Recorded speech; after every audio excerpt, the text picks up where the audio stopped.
Welcome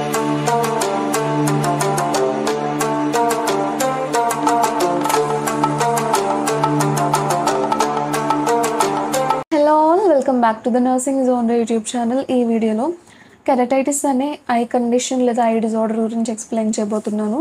కెరటైటిస్ని మనం corneal inflammation అని కూడా పిలుస్తాము. కెరటైటిస్ గురించి ఎక్స్ప్లెయిన్ చేసుకుంటున్నాం. నథింగ్ బట్ కార్నియల్ ఇన్ఫ్లమేషన్ అని చెప్పాను. అసలు కార్నియా మన కంట్లో ఎక్కడ ఉంటుందో తెలియాలి కదా, సో అందుకు ఈ పిక్చర్ని మీకు చూపిస్తున్నాను. సో ఇక్కడ కనిపించేది ఇది ఐరిస్ అనమాట. ఈ బ్లాక్ పార్ట్ ఉంది కదా, దీన్ని ప్యూపుల్ అంటాము. ఈ వైట్ పార్ట్ వచ్చేసి స్క్లీరా అని పిలుస్తాము. ఇది muscular area. Back of the eye ఉండేదంతా కూడా రెటీనా అవుతుంది. దీన్ని మాక్యుల్ అని పిలుస్తారు. ఇది ఆప్టిక్ నర్వ్. నెక్స్ట్ ఇది విట్రియస్ ఫ్లూయిడ్ అంటారు అనమాట. ఇక్కడ కనిపిస్తుంది కదా, ఇది లెన్స్. దానిపైన ఉండేది ఐరిస్. ఐరిస్ పైన ఉండేది కార్నియా.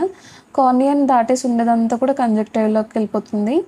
సో కార్నియా ఈరోజు మనం డిస్కస్ చేసుకోబోయే టాపిక్. సో ఇది డోమ్ షేప్డ్ స్ట్రక్చర్ కనిపిస్తుంది కదా, దీనికి వచ్చి ఇన్ఫ్లమేషన్ని మనం కెరటైటిస్ అని పిలుస్తాం. So first of all definition, corneal inflammation also known as keratitis or corneal ulcer is a condition that occurs when the cornea, the clear dome shaped tissue in front of the eye becomes inflamed. మీకు already పిక్చర్లో చూపించాను కదా, ఐకి ముందు ఉండే dome shaped structure లేదా clear ట్రాన్స్లూజెంట్ structure అయిన కార్నియాకి inflammation వస్తే దాన్ని మనం కెరటైటిస్ అని పిలుస్తాము. Cornea is the clear curved front of the eye.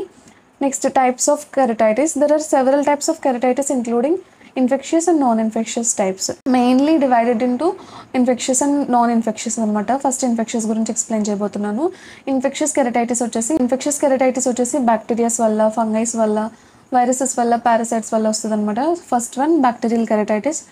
So ఈ బ్యాక్టీరియల్ కెరటైటిస్ వచ్చేసి మోస్ట్ కామన్గా staphylococcus aureus, streptococcus pneumonia, pseudomonas aeruginosa ఇవి కామన్గా కాజ్ చేస్తున్నాయి బ్యాక్టీరియల్ కెరటైటిస్ని. నెక్స్ట్ ఫంగల్ కెరటైటిస్ వచ్చేసి fusarium species, aspergillus species, candida species fungal కెరటైటిస్ని cause చేస్తున్నాయి. Next acanthamoeba keratitis caused by the one celled parasite called అసాంథమీబా species and often affects contact lens wearers. So especially ఎవరైతే contact lens ఎక్కువగా వాడుతున్నారో వాళ్ళని ఎక్కువగా affect చేస్తుంది ఇది.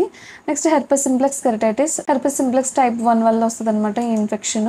ఇవి infectious keratitis. Next it can be caused by other factors including. Infectious keratitis వచ్చేసి చాలా బ్యాక్టీరియాస్ వల్ల కానీ, ఫంగై వల్ల కానీ, పారాసైట్స్ వల్ల కానీ వస్తుందని చెప్పాను కదా. వెరస్ నాన్ ఇన్ఫెక్షియస్ కెరటైటిస్లో ఏమవుతుందంటే కొన్ని సెవరల్ ఫ్యాక్టర్స్ మన ఐని ఎఫెక్ట్ చేయడం వల్ల కెరటైటిస్ వస్తుంది. దాంట్లో ఫస్ట్ ఇది photo keratitis caused by exposure to intense ultraviolet radiation such as from the sun, tanning beds or tanning lamps. ఎక్కువగా అల్ట్రావైలెట్ రేడియేషన్కి ఎక్స్పోజ్ అయినప్పుడు ఫోటో కెరటైటిస్ వస్తుంది అనమాట. నెక్స్ట్ డ్రై ఐ వల్ల caused by reduced tear volume or dry eyes. Ice కూడా మాయిస్ట్గా ఉండడం చాలా important. ఎప్పుడైతే eyes dry అయిపోతుంటాయో అప్పుడు కూడా కెరటైటిస్ వచ్చే ఛాన్స్ ఉంది. Next wearing contact lenses too long.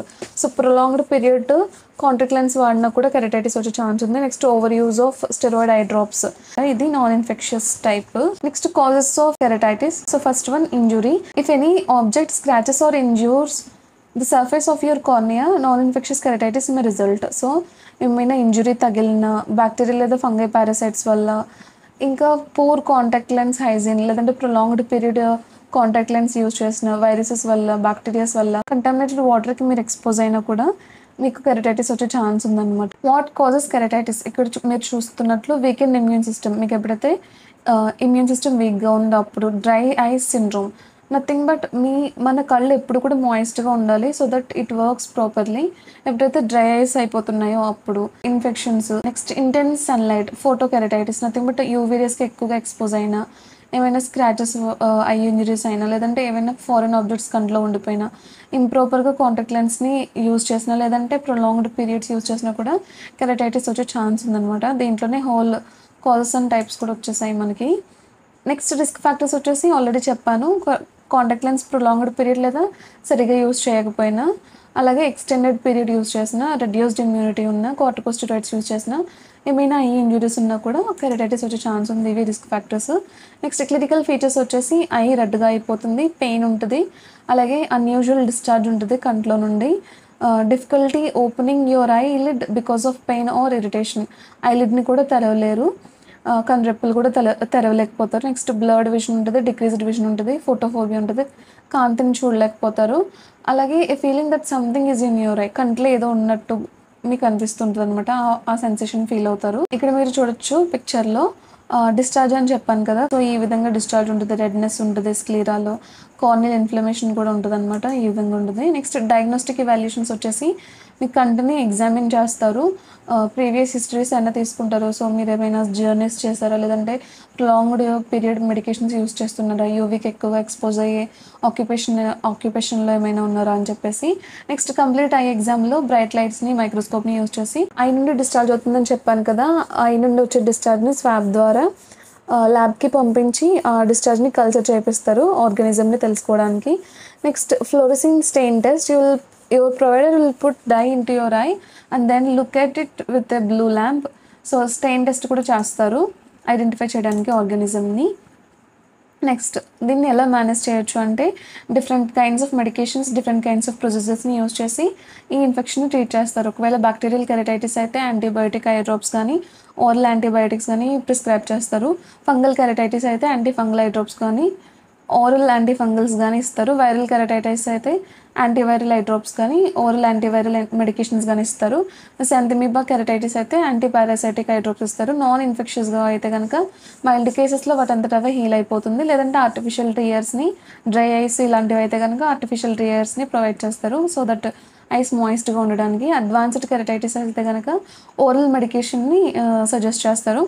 Corneal scars, so injuries ఇలాంటివి అయితే కనుక the keratitis is causing corneal scars, a corneal transplant may be necessary.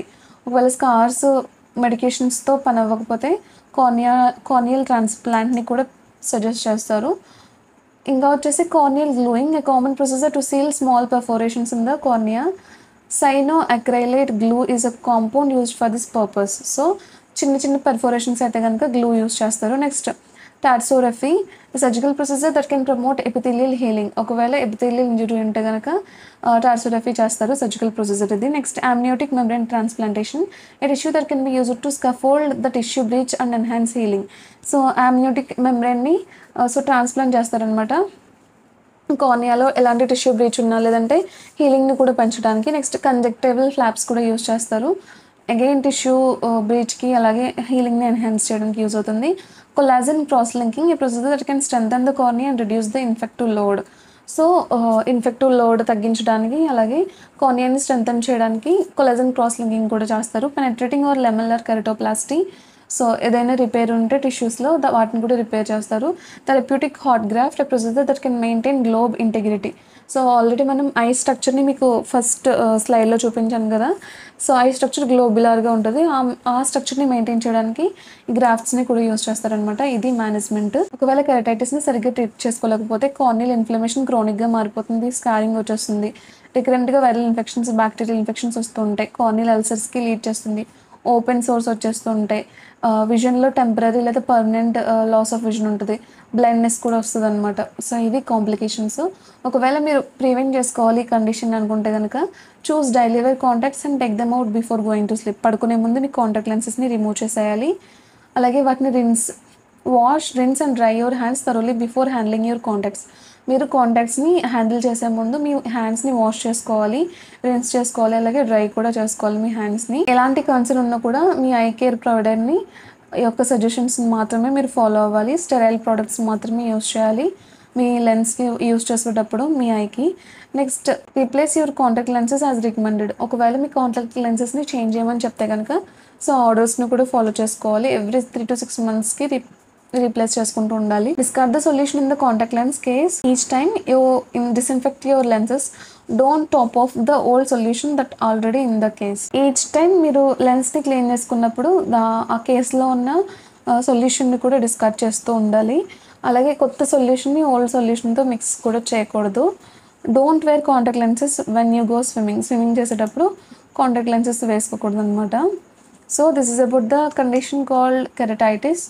మీకు ఈ కండిషన్ అర్థమైందని అనుకుంటున్నాను. కెరటైటిస్ అంటే నథింగ్ బట్ మన ఐలో ఉన్న ఫ్రంట్ పార్ట్, నథింగ్ బట్ ఈ డోమ్ షేప్డ్ ట్రాన్స్లూసెంట్ స్ట్రక్చర్కి వచ్చే ఇన్ఫ్లమేషన్నే మనం కెరటైటిస్ అని పిలుస్తాం అనమాట. So that's it about the video. If you find this video helpful, do like, share and subscribe to this channel. Already మన ఛానల్లో ophthalmic conditions like glaucoma, retinal detachment, ఇంకా other conditions కూడా upload చేయడం జరిగింది, వాటిని కూడా వాచ్ చేయండి. Thank you.